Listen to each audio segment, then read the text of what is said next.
Effective leaders need to synthesize information, develop plans, and inspire people to carry out those plans.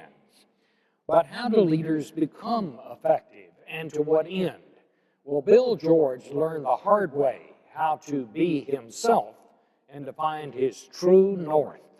As an engineer and a values-centered leader, he spent his career inspiring others to make the world a better place. I'm Bill George, and I'm professor at Harvard Business School and also the former chairman and CEO of Medtronic.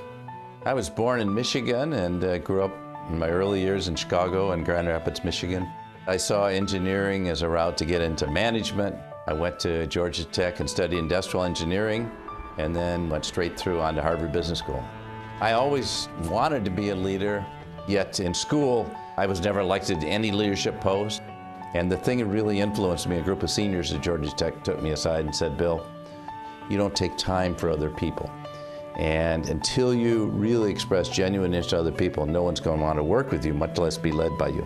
And that was like a blow to the solar plexus. And was able to come back after that and talk to a lot of people and was able to lead a lot of organizations. When I graduated from Harvard, I went down to work for the U.S. government. I was working at a high level in the Department of Defense. Great opportunity. I was on top of the world. One day my father called, and my father told me my mother had died that morning suddenly of a heart attack, and I was devastated. Well, I recovered from my mother's death. I was about 24 at the time. I fell in love with a woman from Georgia. We got engaged to be married 3 weeks to the day before the wedding. On a dark day in 1968, her parents called to say that she died that morning of a malignant brain tumor.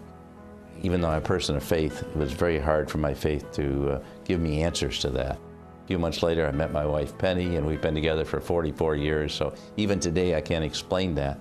But it helped me understand that we never know how long we have in life to live, and so what really matters are the people we touch in our interactions. I had a great opportunity back in 1969 to go to work for Litton Industries, and we were able to build the leading microwave oven company in the United States.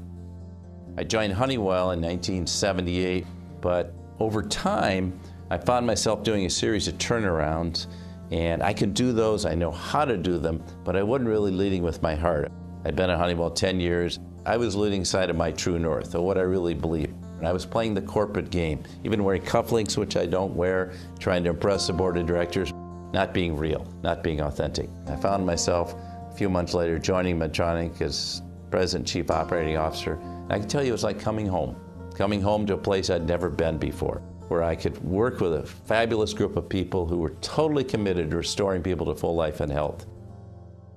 I was elected CEO of Medtronic a little less than 2 years after I joined the company. When I went to Medtronic, we were predominantly a pacemaker company, and we set a vision early on of becoming the world's leading medical technology company when we were hardly that.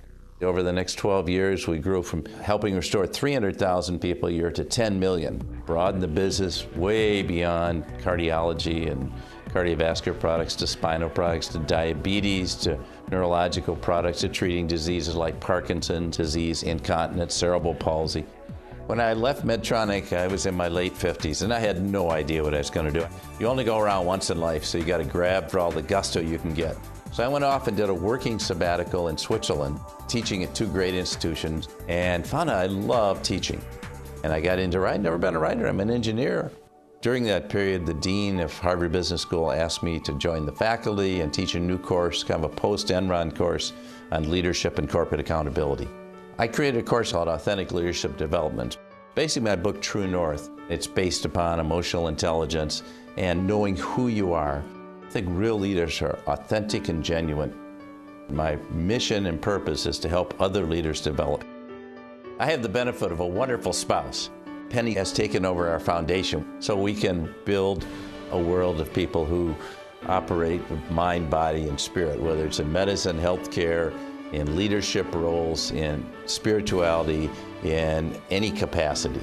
One of the hot topics of today is big data, analytics, huge volumes of information. We've done a lot of work with His Holiness the Dalai Lama and the Mind and Life Institute. The mind has so many orders of magnitude beyond anything that we can analyze. And so I think what we need to do is not just get too caught up in the analytics, but to put the human dimension on top of that, because you'll never replace judgment. You can never replicate through big data the qualities of the heart: passion, compassion, empathy, and courage. The 2014 Bauer Award for Business Leadership is presented to William George.